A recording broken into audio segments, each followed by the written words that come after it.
Hi everybody, thanks for having me. And I think it's time to talk about Project Loom. But initially I have to show you couple slides. Okay, I'm awfully sorry we're again having technical difficulties. Does anyone from technical team just 5 minutes ago slides are not switching.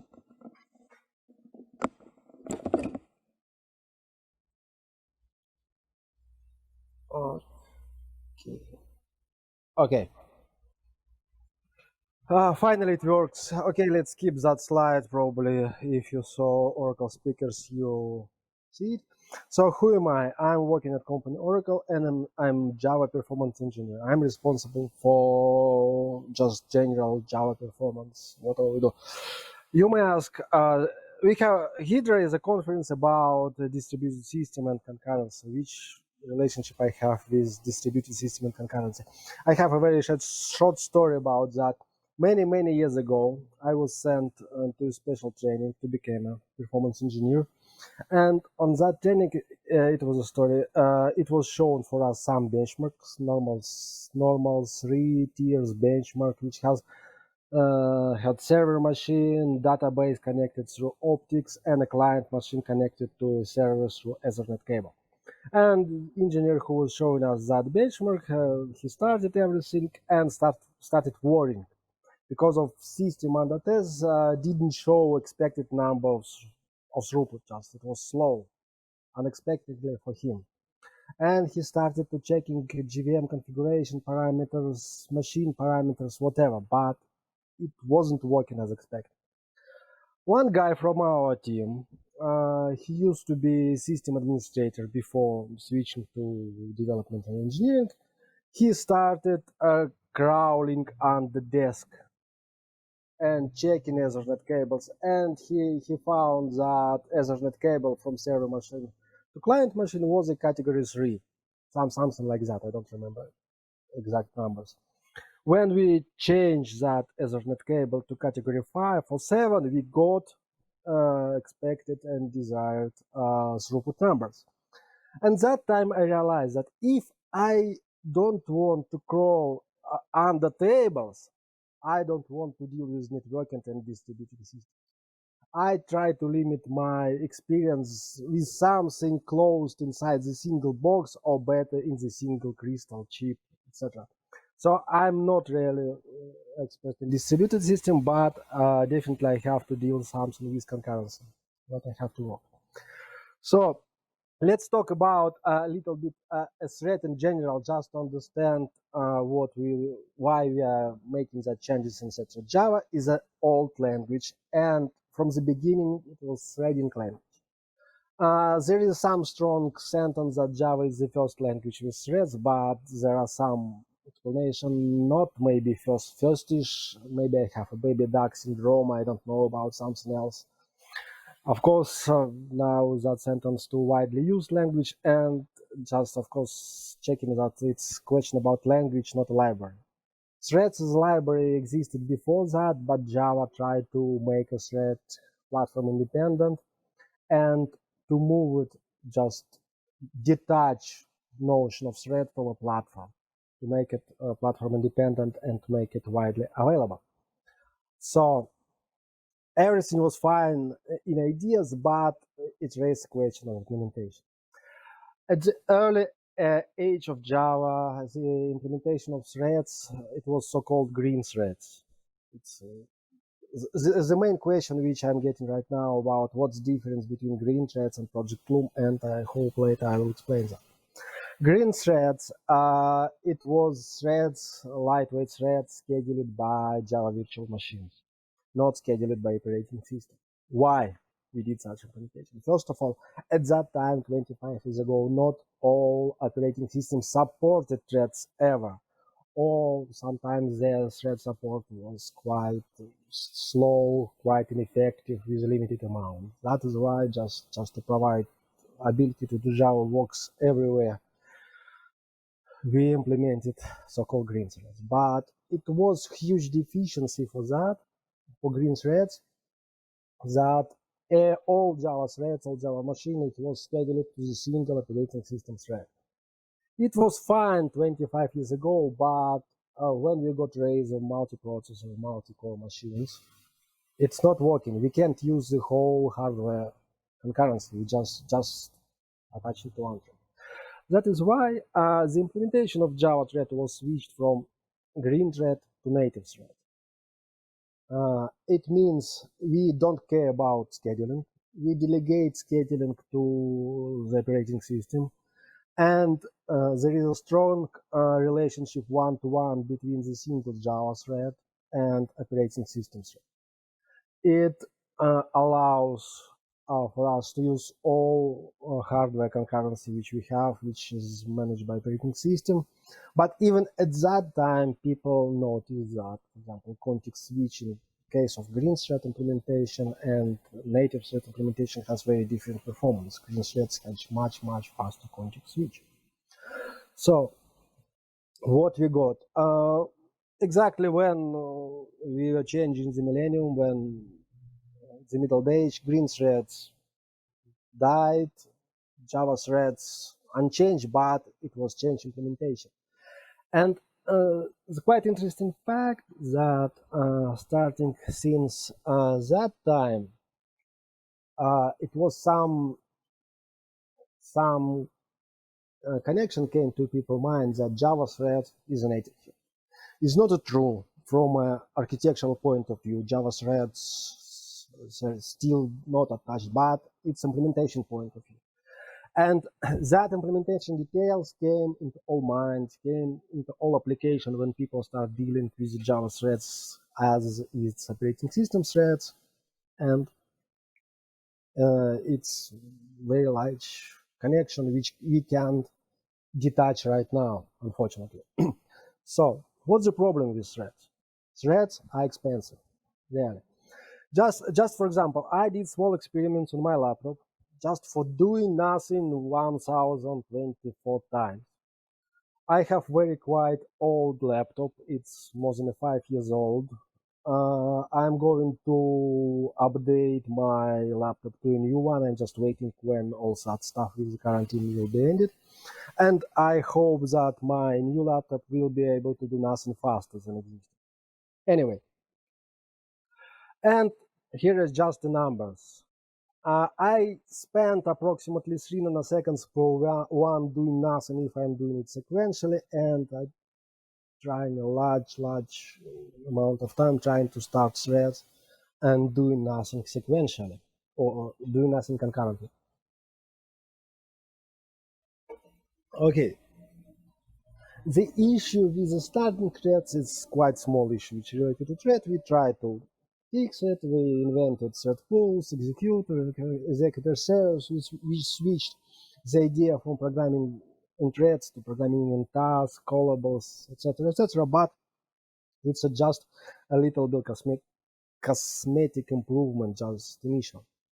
So other problems. What we have problems with the context switch with a thread. And when I'm talking about thread right now, it doesn't matter if I'm talking about operating system thread or Java threads because of they're connected one-to-one. It's the same right now.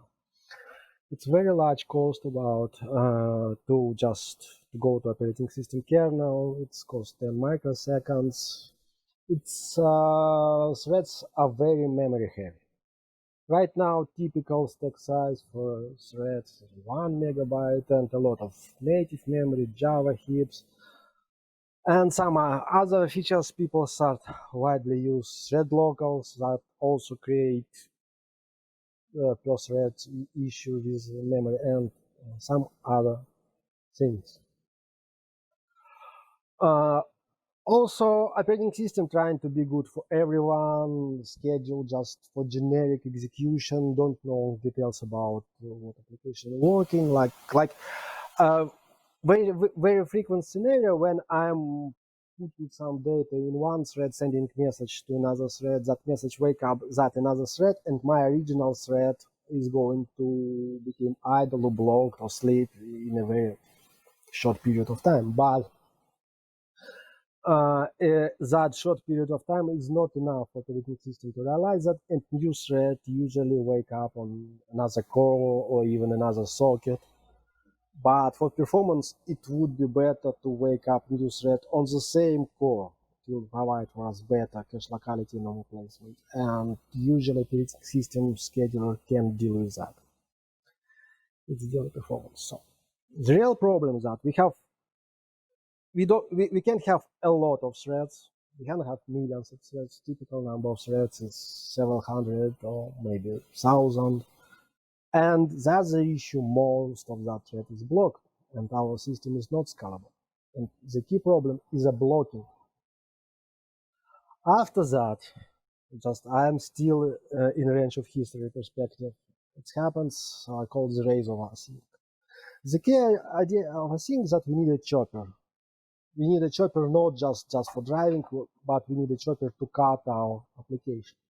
So the very simple idea of all that application, which is called async callback, promises, completable future, async await, suspendable future, reactive system. It happens in all languages around right now. And the key idea of that if we can't have a million of threads, let's make our application contains a million or 10 millions, 100 million pieces, and we can just distribute that small pieces through limited amount of threads and achieve better utilization of our threading system, our hardware, and achieve better performance as a result. There is a key problem: what to do with blocking. What typically we are doing when we have some problem and some issue?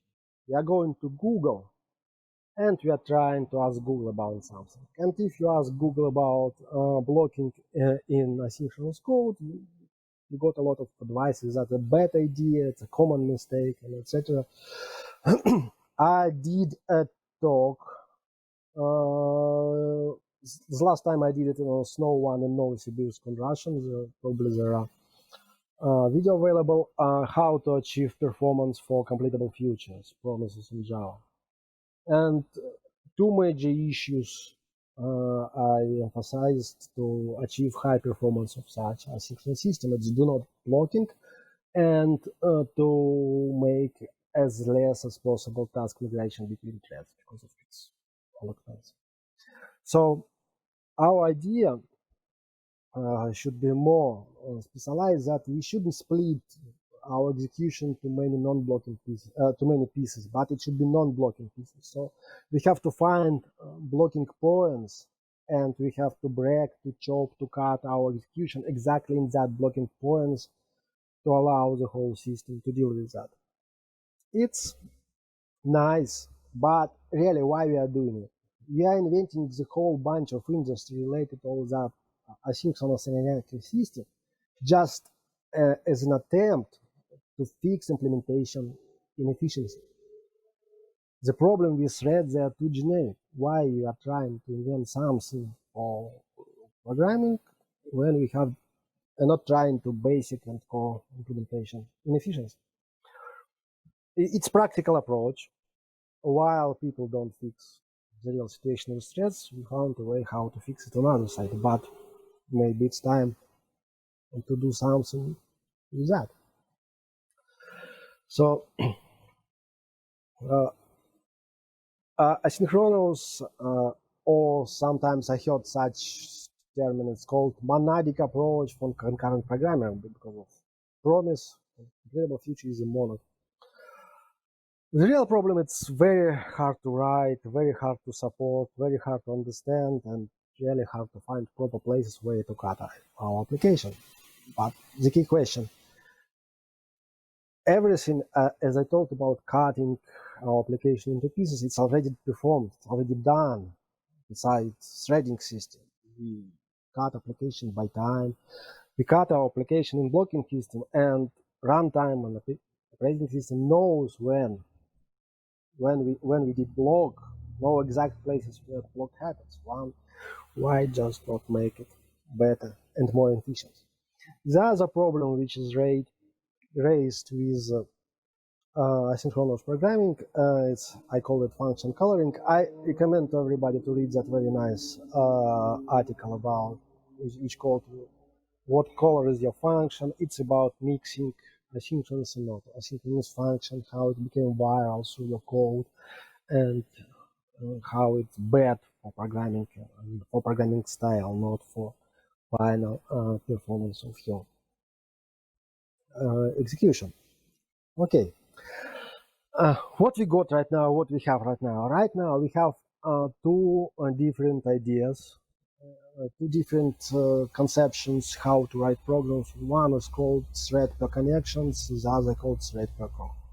Thread per core, it's not achievable ideal, not achievable perfect situation when we have just one operating system for each hardware core, and we manage to execute our system only here. All threads are utilized. We have a minimum context switch cost.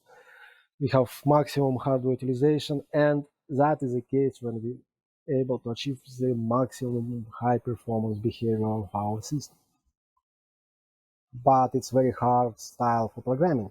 We have to chop our programs into a lot of pieces. The other idea, which isn't new, it was from the beginning. It's called thread per connections or whatever. When we are writing web application, when we are dealing with some services, we have 1,000, 10,000 incoming connection to our server.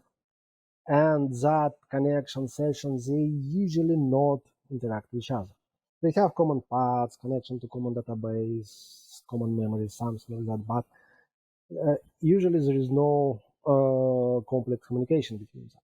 And much easier just to make a single task, single thread for a single connection, for a single session from start to the end, write it in a sequential style, just and execute it. It's an ideal behavior which speed up development and makes writing such services much easier, faster, less efforts for debugging, bug fixing, etc.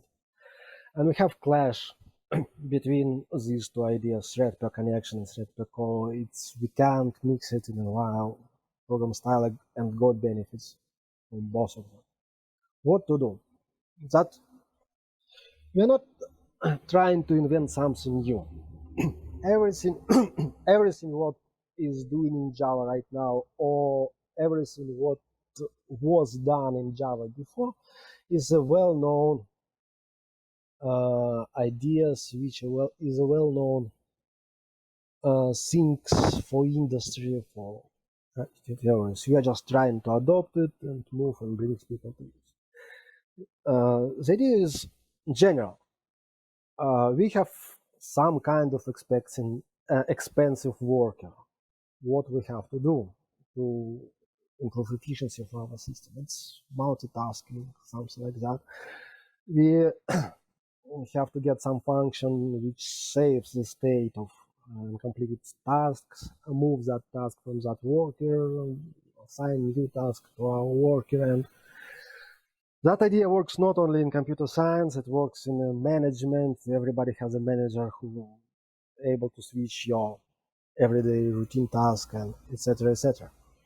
If you apply that idea for just CPU as a expensive worker, hardware is expensive, we got idea of threading. If thread idle, switch to other thread, make a context switch. Okay, let's expand it. Let's consider that we have operating system thread as an expensive worker. Okay, we need to just switch state to add user level scheduler, and don't allow all our switching to operating system level, and just left it on a side inside our runtime. It's called lightweight thread, user level threads. It's the first slide where I'm using the continuation term. We'll talk a lot of continuation in the rest of our presentation. And what usually we are doing? Usually we are asking Google when we have some questions. And we ask Google, and Google sent to us that guy It's a Jeremy Manson. He is a leader of all Java-related activity inside Google. Google has a lot of Java services inside. It's a part of his presentation on from JVM Language Summit. There, for example, what their practical concern with the thread? What annoying Google most of all? And the most issue which Google has with thread is the memory. They have thousand machines, thousands and thousands threads. Most of that threads are idle. Really, they just doing nothing. And they took the whole thread stack, which typical size is total 1 megabyte, just 1000 threads at 1 gigabyte of memory, and it's really expensive and create issue for Google.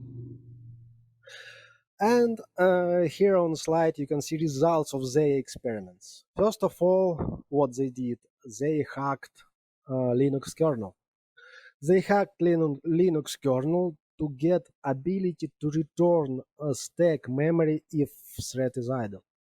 If thread is idle, just return all unused stack memory to operating system, and if thread is waking up, they requesting a new memory for stack. And it's a general switch for that hack from all memory. It's a difference between blue and red bars. Very nice. Also, they did some experiments with continuations, and there is a small yellow bar of used memory if using continuation. So pretty nice and motivating results, just to don't do any kind of hacks and bring it on Java virtual machine level.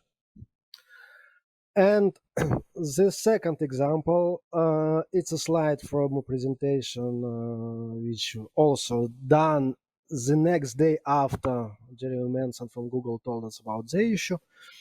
It's Ron Pressler talking about with us about his implementation of continuations for Java. At that moment, he was working at a company which called Parallel Universe, and they did some high concurrent product for server applications, was calling Quasar.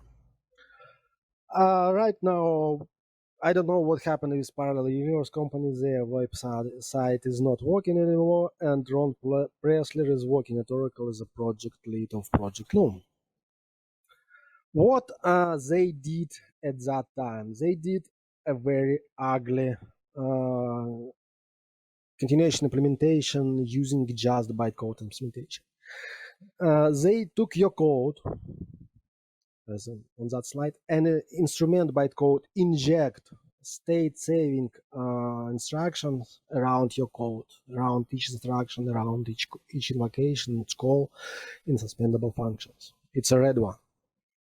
It definitely won't work in all situations, in all behavior. It can't be a universal solution, but it works for some cases, for some particular applications, and etc. And with very careful annotation of your API, just to avoid instrumenting everything and instrument only suspendable call chain, they achieved in Parallels very nice performance results. They were able to get approximately around 400 nanoseconds per context switch. Just to compare, operating system context switch usually takes 10,000 nanoseconds. Here, just couple hundreds, and it's fine. That is why we decided to start Project Loom. What we have? What we to do? The key goals of Project Loom, it's really have three goals: to implement lightweight threads, to implement continuations, and to do something with tail call recursion, because of it will save our stacks. I'm just short comment. Activity on tail call recursion even not started yet, so we won't talk about that in our presentation anymore. And let's talk about lightweight threads and continuation. What is lightweight thread in Project Loom? We call that threads like a visual thread, and first of all, is a thread. It's not a fiber, it's not a strand, it's not something else. It's just yet another thread. And the only difference from user point of view between classical old style thread and new virtual thread is that a thread, class thread, got new method which called isVirtual, and the result of that method is isVirtual true or isVirtual false. It's really the same thread, and I have to admit that I really love that API design. It's very fresh API design. It happened less than half years ago. Before that, in Project Loom, we tried to deal with class fiber, class threads, having some abstract superclass strand, and it created a lot of issues in our code migration, in previous code migration, because of the key feature of Java, its ability to provide compatibility with the old existing code. So what we got? We got the following feature right now. We still have an operating system with a scheduler, with the operating system threads. And the basic key Java threads behavior is not changed. It's the same one-to-one relationship with operating system thread. It's the same relationship as it was done before. We didn't change scheduler. We didn't change the idea of scheduling the idea of Java threads. Just we added virtual threads. They schedule it in an end-to-end relationship for not to operating system thread, but to Java threads, to normal Java thread. So virtual thread is scheduled to normal Java thread. We called such thread carrier threads, and it works. And it really works fine, because of if you don't need virtual threads, you don't want virtual threads, and if you really clashed with existing implementation, you tuned everything for existing implementation, you don't need to change anything. Just don't use virtual thread, work with threads as before. But if you want to try a new feature, you're able to do that. So it's really nice API design, nice isolation of that new edit abstraction for threads, which we are getting. So we have carrier threads, which perform actions for our virtual threads, and we have scheduler, and we able to do operation like mount virtual thread to carrier and unmount. I'll talk about a little bit details later. So how to create virtual threads? The very large deficiency of threading API, which existed since Java 1.0, is the fact that we didn't have builders for threads. Java love builders. Everything in Java has to get its own builder some way. Do I fix that issue? Right now, threads have builders, and you create a builder, provide different properties of our threads, say it virtual thread or say it old style legacy thread, provide a task which is runnable for that thread. You may start it, you may build and not start it, you may create a factory for virtual threads, or even we have a special new virtual thread executor.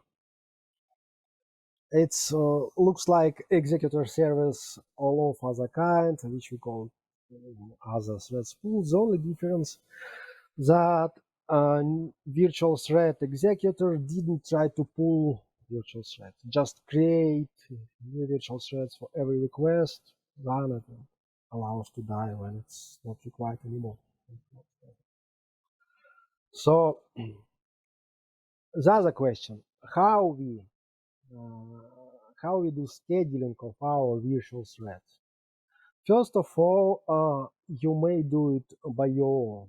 You may just provide any kind of scheduler which exists in Java right now for virtual thread. It's just an executor. It's just thread executor, and by default we use fortune pool. The whole implementation is very nice. The scheduler for virtual thread is just it's the same thread pool executor as we had before.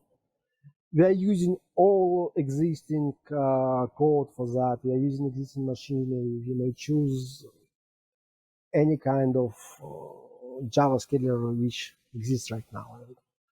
For join pool is a really nice choice for default scheduler. It's a state-of-the-art code written by Doug Lee and works quite efficiently. And what is other interesting detail of fortune pool is a work stealing scheduler, and it really helps to solve thread migration and cache miss, NUMA unfriendly issues, which I mentioned as a thread deficiency before. Okay. Scheduling. Some terminology information. Our virtual threads are not cooperative. When you're dealing, when you're writing, when you're using virtual thread, you shouldn't write explicit yield operation. You should explicit give execution to other virtual thread. It's not required. It's not only not required, you even don't have ability to do it on a public API. It's a properly preemptive threading as used to get in all other situation. But the key difference is the preemption points. Right now it's implementing preemption point in input-output blocking and synchronization blocking. If we realize that virtual thread is blocked, we unmount that virtual thread from execution and mount yet another virtual thread execution if we have it. There is it's an open question, should you make forced preemption? Forced preemption, it's a time-based preemption when we just provide some time slice for our threads execution. We can implement for preemptions. It's easy for us to do it in a Java machine because we already have a lot of stopping points distributed through application. It's called save points. It's not implemented right now, and there is discussion, do we need to do forced preemptions in the future? Typically, we thought that it's not required because of the idea of Project Loom is not to deal with numeric intensive computations. The idea of Project Loom to help us with the blocking stone application of threads. There are some examples where forced preemption may be useful for virtual thread, even in case of some kind of heavy numeric computations. And right now it's under discussion. Let's later. What, as I told previously, I talked about virtual thread, and right now let's talk about continuation. Continuation, it's a very large abstraction behind. Inside computer science, a lot of things may be done with continuation, but let's move further. Continuation is a frozen, saved state of our virtual thread. It's a part of stack which is required to reanimate the execution of continuation later.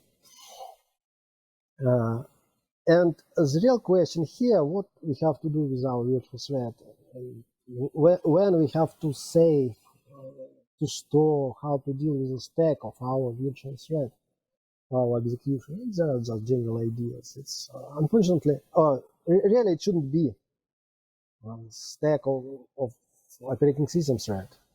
We want to make operating system thread working when we detach it. It's possible to store Java heap directly in Java heap. Just dynamic stack resized on every stack. You don't need to save it or to do something when you mount virtual thread, but it will be really expensive. The other potential idea is to store it off heap. It's also possible, but it's a little bit expensive because of stack contains reference to an object. GC have to deal with that. And it will force us to expand GC ability and other things. So what we are doing right now? Right now we are doing copying. While virtual thread is working, so virtual thread is mounted to our main thread, we just using our operating system thread. Nothing different from what we have right now.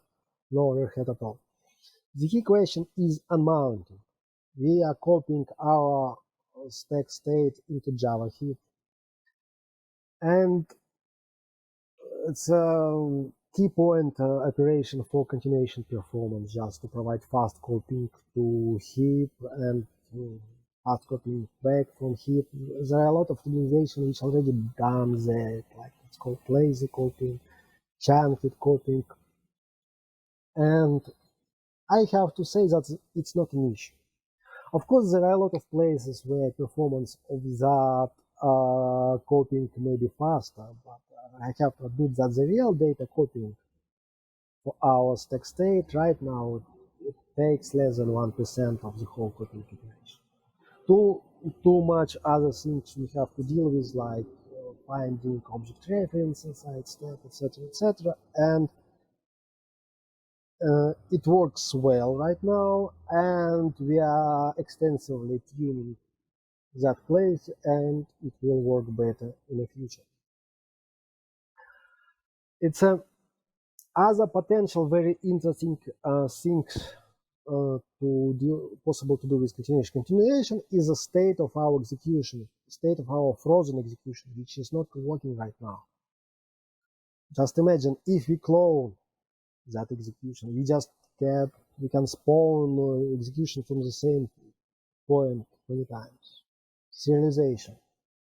Also nice idea. We can serialize our continuation and to restart it in a month from the same point of our program, or even to start it on another machine. It's not done yet, but it's very interesting idea which we are thinking about.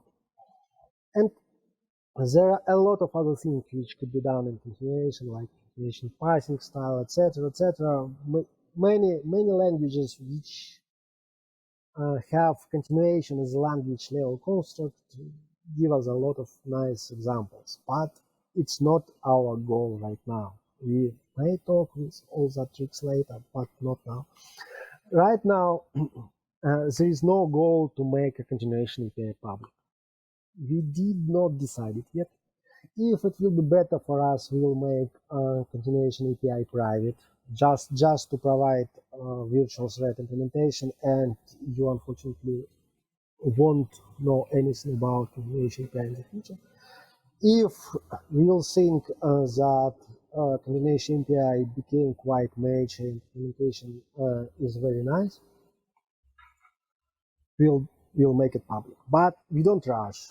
And that partition, that prioritizations, like to make virtual threads at first, make it public, make it usable, high continuation, and maybe make continuation public later will allow us to deliver much better, much nicer, much clearer continuation.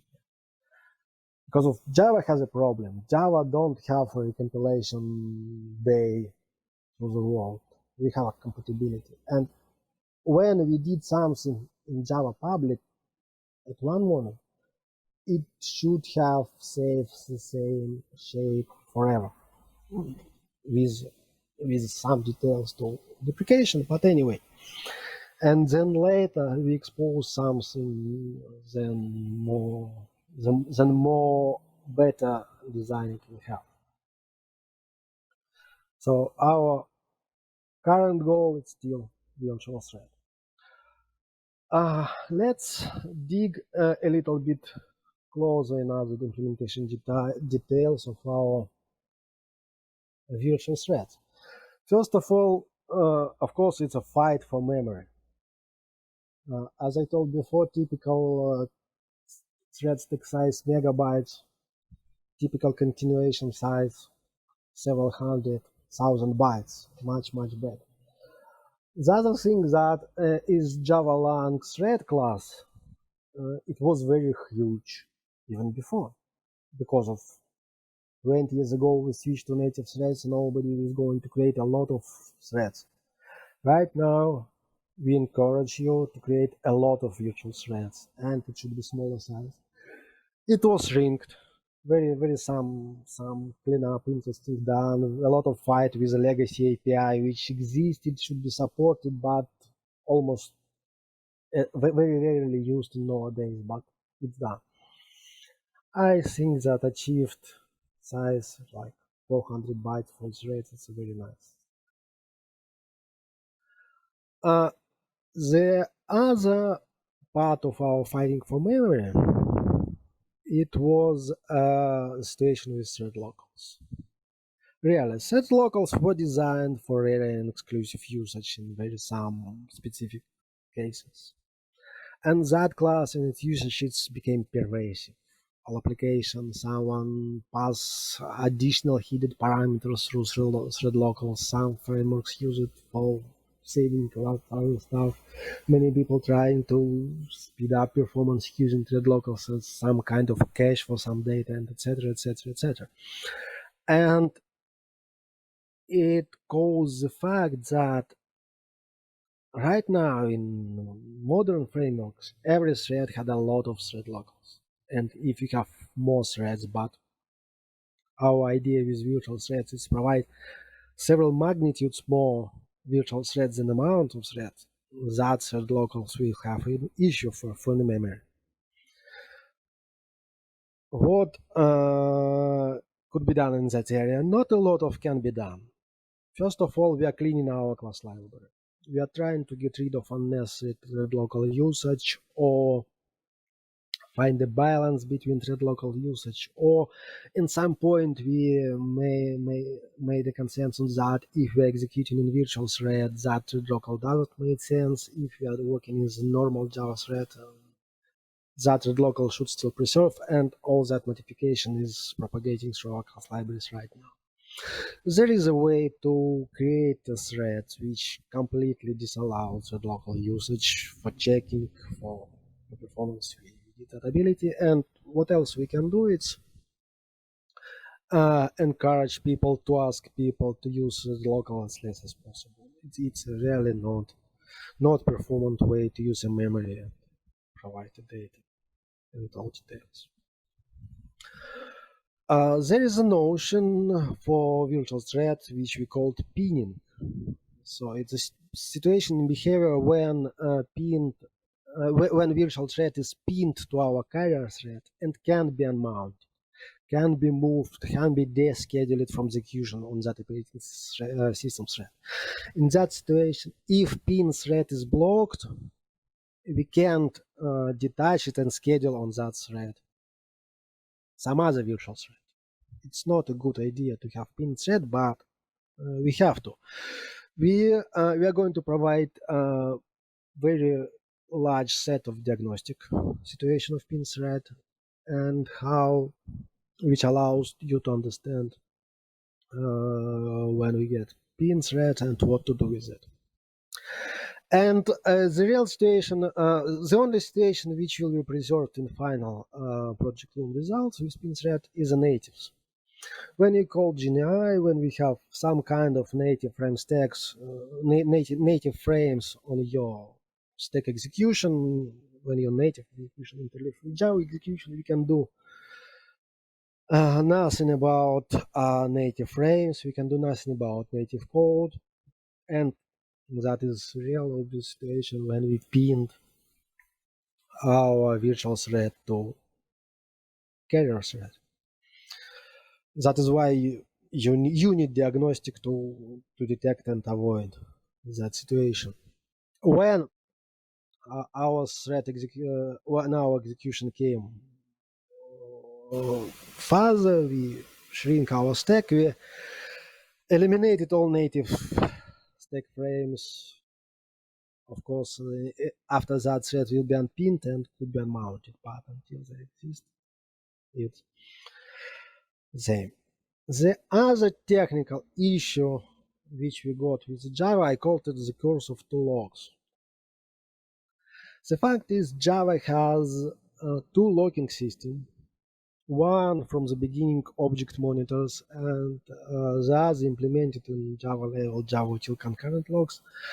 It's completely two independent logging systems. They're different.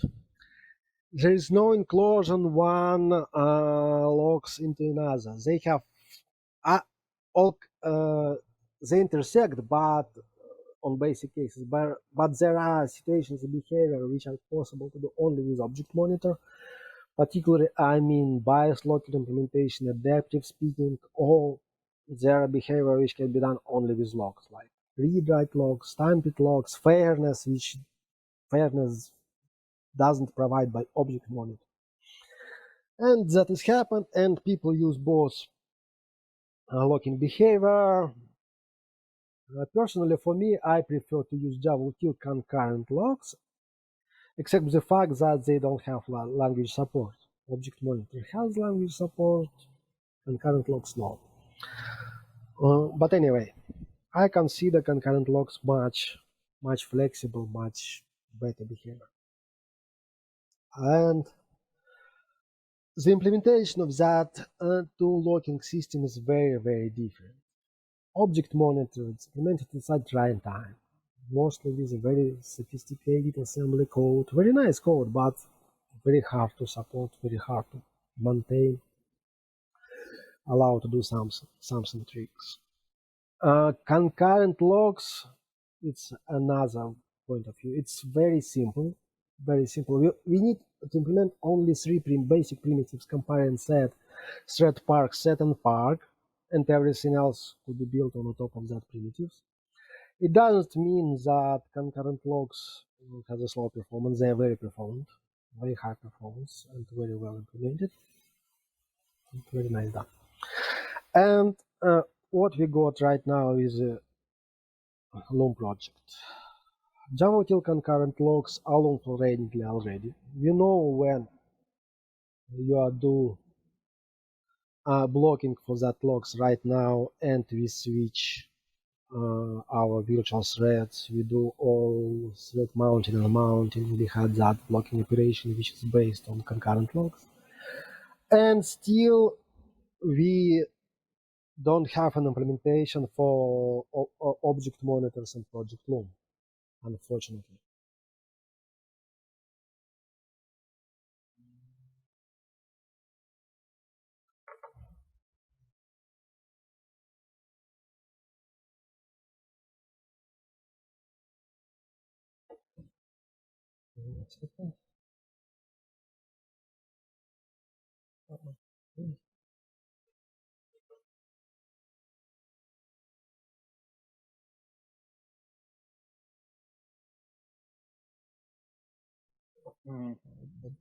I'm afraid it looks like Sergey has some troubles. So let's. Do you hear me right now? I do hear it perfectly fine. Oh, okay, let's continue. I'm awfully sorry for that. Actually, okay. I'm awfully sorry. I was trying to rush before, and we just achieved through the whole history details to the Loom performance. As I told, the key issue for us right now that we didn't implement objects monitors. Yes, I'm just back to that slide. And we are just pinning virtual thread if you have object monitors. We are going to implement it. It requires a lot of refactoring. It will be done, but also it makes a lot of current application not checkable, not testable with a Project Loom behavior, unfortunately. But also we are going.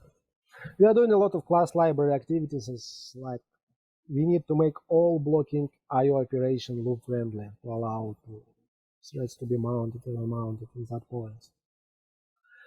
We are making migration from object monitors to Java util logs just to get it fast and simple implementation for training, and etc. So okay, let's talk about performance. I've shown already numbers how to cost is doing nothing with threads. Let's check how to cost to do nothing with virtual threads.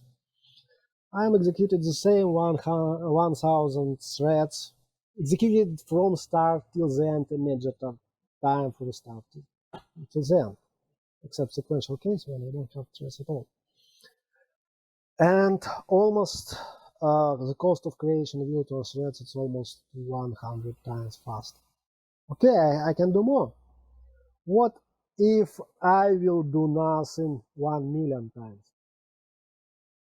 My system is not able to work with such amount of threads.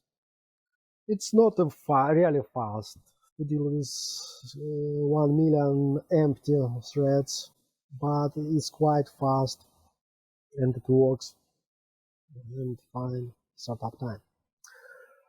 The key fighting for virtual thread right now, it's a cost of context switch cost. And I have a short benchmarks to check that cost. And there is a line, the red line, it's a virtual thread cost switch, green line is a native, that's a normal Java thread.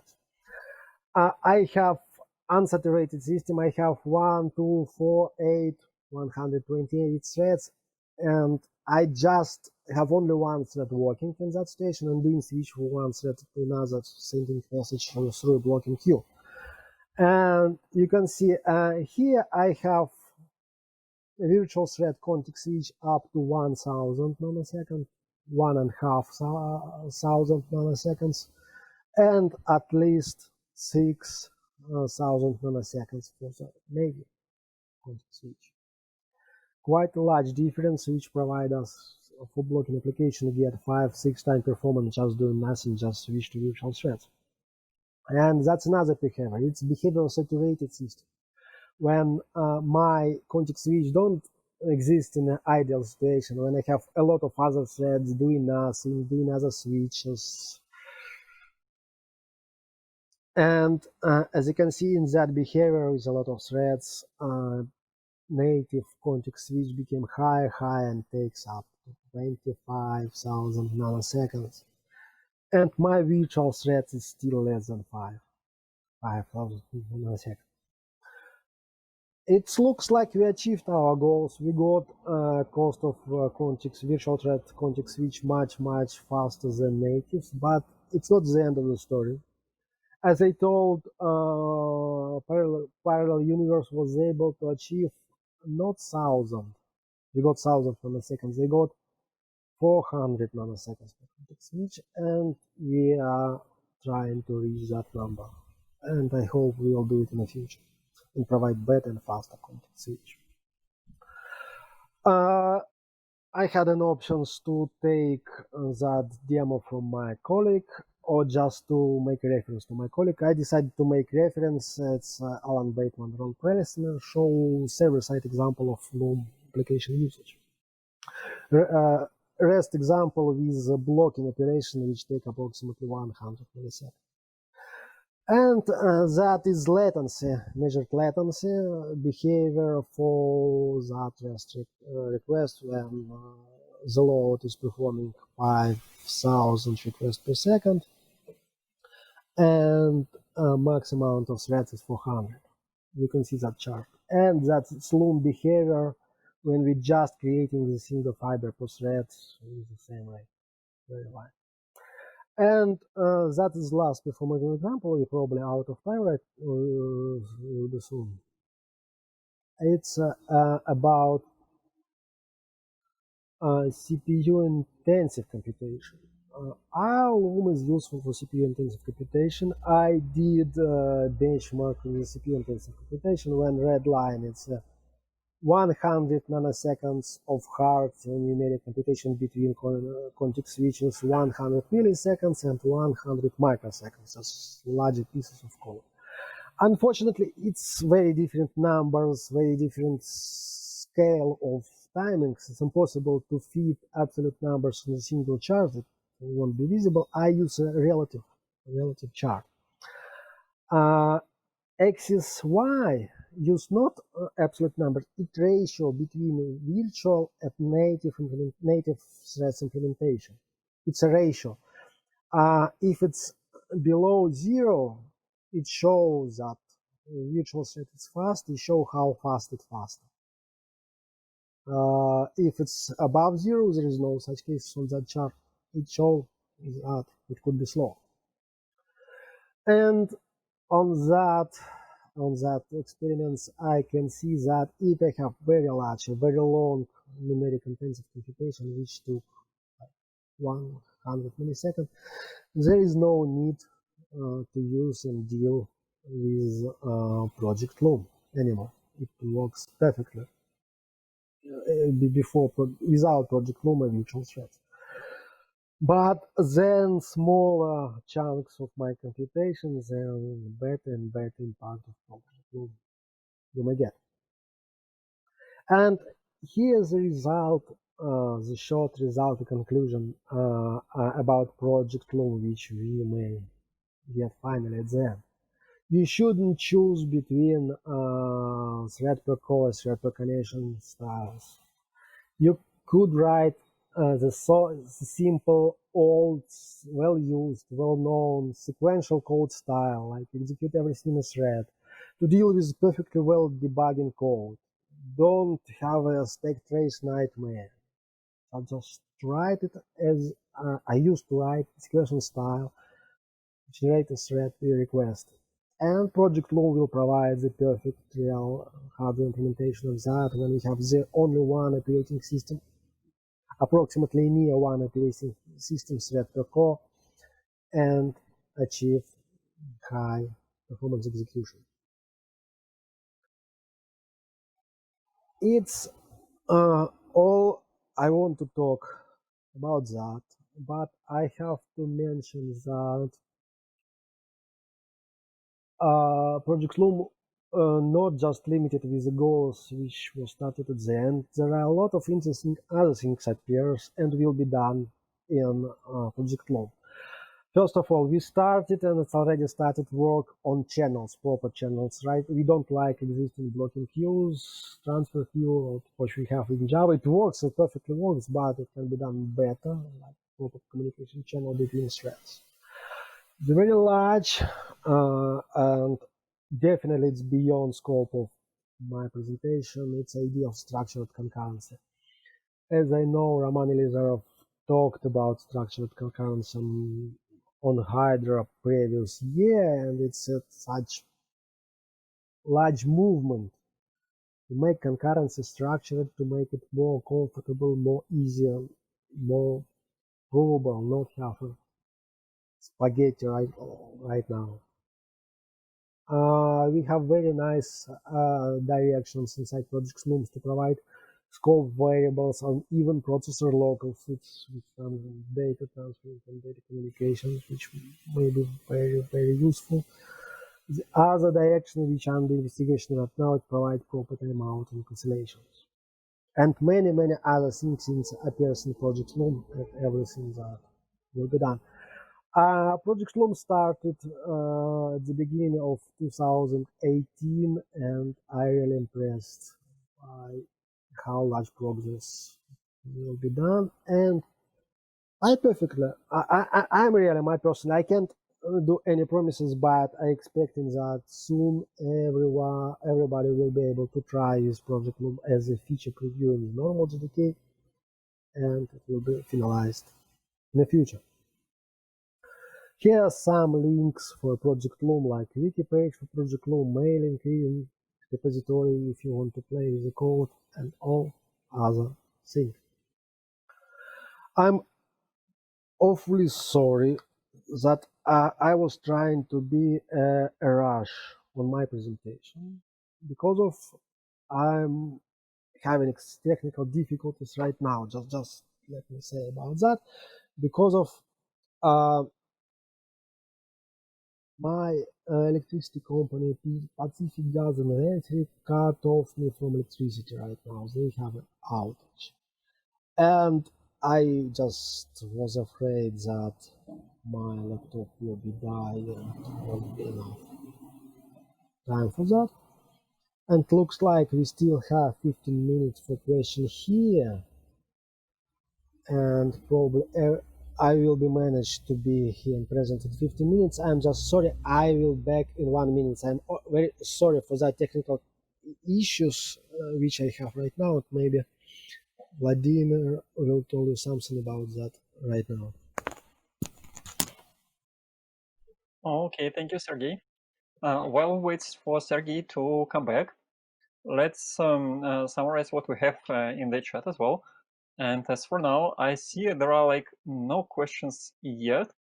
Frankly speaking, I have a couple of questions from my side to ask. Like, well, the title of the talk was about thread losing their weights. And the question is like, well, how many weight have we already lost and what is the expected thread weight? So don't hesitate to ask more questions. We will definitely ask Sergey. And I wonder, are you going to use like lightweight threads? If so, please write down to the chat if there is a case for that. Have you probably ever used Quasar that Sergey mentioned? Let's ask that as well. Once upon a time, I tried to use it, but well, I didn't complete, so I cannot express my own personal experience with that. But if you have some experience, it will be interesting to hear after the closing ceremony in the discussion zone. So, what? Sergey, are you with us? Yes, I'm back right now. I'm awfully sorry for all that stuff. It's very large difference between having all power of power during JPoint and right now trying to make a presentation without power. Sorry for that. Oh, great! Thank you for the presentation. And well, the question is, how many of the weight have you already cut from the threads? So have you cut it like into two pieces, or by, I don't know, how much left from the initial weight of the thread? What do you mean by weight? Memory or performance? Oh, same memory. Okay, let's talk about memory. First of all, we cut stack. We cut stack from 1 megabyte till 1000 bytes, 1 kilobyte, and less than 1 kilobyte. It's very fine. As for the usual Java lang thread objects, typical threads creation of Java lang thread objects, it's a couple kilobytes. Right now it's around 400 bytes reduce. It was very funny how it was done. A lot of internal thread structures are used by a legacy API which we can't eliminate. I don't tell about deprecated thread API which wasn't possible to implement correctly. Everybody knows about that method. But I'm talking about correct method, but very rarely used right now. So it was creating hidden structure, yet another structure to store all that data, all the structure which have to be done for legacy rarely used API. If you start using that API, that shadow structure will be created and attached to your thread. But if you are not using thread API, legacy thread API, you work with normal, frequently used API, you don't need to create that object and it shrink size of the thread. As I told you, on my laptop, which is not a powerful machine, it's easy for me to create 1 million virtual threads, and it works fine. Oh, that sounds amazing. And while do you mention this stack frames? What does print stack trace print? Does it print all the virtual thread in the all the virtual stacks in the carrier thread, or does it print just the virtual stack only? So how does it behave? Okay, let's talk a little bit about stack and a little bit about Java. First of all, Java does not have stack. Very funny language. Doesn't have stack, but has stack overflow exception. Doesn't have pointers, but has null pointer exception. Okay. And stacks, there is a stack inside JVM language JVM specification. We have two entities, Java and JVM. It's different entities which have different specification, different notions, different everything. They're connected, but they're different. And there is a stack and there is a stack in a virtual machine specification. And a print stack trace working according with the JVM specification. Right now, you may don't have stack frames. We have such optimization which called inline in real assembly generated code. But anyway, you will see that stack frames when you do print stack trace because of it's demanded by specification.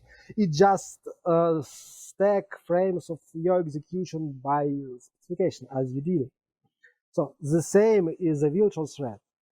In reality, if you're executing code, you may execute the same code on a normal thread and in a virtual thread, and you may don't know it. So the stack is just a call chain of your execution, how it looks like in your Java code. And that will be shown independently if you are inside virtual thread or carrier thread. Doesn't matter. Okay, thank you. Well, you mentioned that coroutines, structured concurrency, and things like that are out of the scope to talk. But if it is in scope, can you please answer the question of Maxim? And the question is like, do you think there is some influence to Project Loom from, say, Kotlin language, or except structured concurrency? I don't think. First of all, extraction concurrency is not a Kotlin language idea. I even don't know. I even don't know if guys who bring the idea of structured concurrency to Loom read something about Kotlin. They read a lot of about initial idea. From the other point of view, the concurrency in Kotlin and Loom is quite different because of Kotlin has a C# style of concurrency. It's async await concurrency. It's just change of how to write that suspendable function. There are two styles of function, suspendable function and not suspendable function in a Kotlin. And it's like in a C# there is a wait function and normal function. As there are asynchronous callback, there are promises function which don't return promises and return normal values. It's the same two-color word division which people don't like and which I expressed in a situation in an article which color of your function. It's attempt to on a language level express to make a division between that suspendable not suspendable things. The key idea of Project Loom, we are not forcing you to express that on a language level. We don't create two worlds of function on a language level. Everything became the same. You can use any function which written 25 years ago in Java, and you can execute that function on a virtual thread, on a normal thread. You can do that for Kotlin. And in Kotlin, you can either suspendable function or not suspendable. And in C# you have await and async function. And if there is some function which is in C# is not async function, you can't use it in an async manner. It's a large key difference between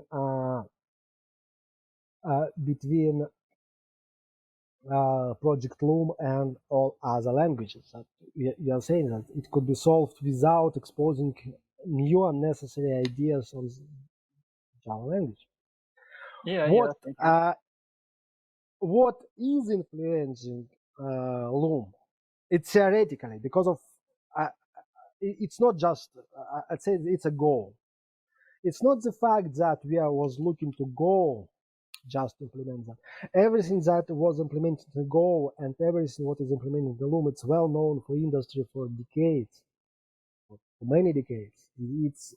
It just should be done, and people did it in Go, and we are doing that in Java. And source of that it's hidden in an ancient history of maybe 40, 50 years ago. Everything was well known. It just needs to be properly implemented. Okay, thank you. Well, while you were describing thread pinning, you mentioned that native frame makes the thread pinned, and so it cannot be unmounted. Can you please clarify how Loom behaves with Project Panama and JIT compiled code? JIT compiled code is not native. JIT compiled code is Java code. It's our frames, and it works perfectly. With the Project Panama, okay, if Panama provides you moved your execution to native code, you are pinned.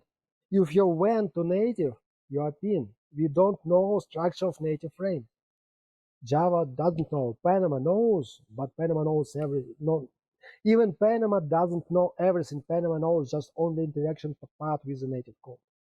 We just can't do anything when we went to native. We just can't pin it.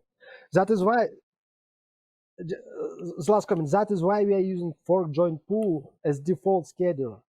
Because of if you, for example, change scheduler for virtual threads, use fixed thread pool, you may go to a situation when all your threads in your scheduler is pinned and not possible to execute as a virtual thread.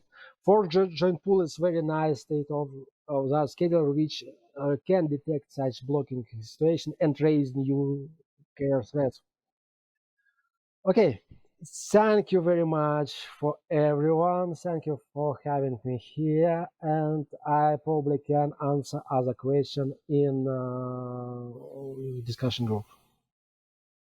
Yeah, thank you so much, Sergey. That was amazing.